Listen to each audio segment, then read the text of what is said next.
ถามในนี่เขารับอ้อยไฟอยู่บ่เอา80กับ20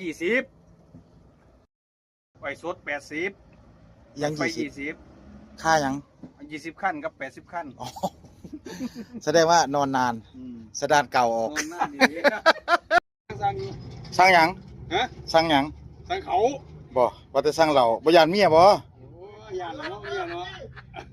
อืมวันหนึงคือว่าบ่ยาน เฮ้ยนุ่มครับผมสวัสดีครับฮะนี่เอามาส่งแล้ว เดี๋ยวเด้อไปเบิ่งว่าเขาสั่งหยัง พอ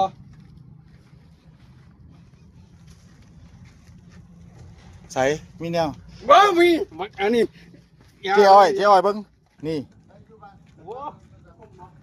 นี่ นี่เจ๊อ้อย ให้มาบ่ได้ซื้อฮะ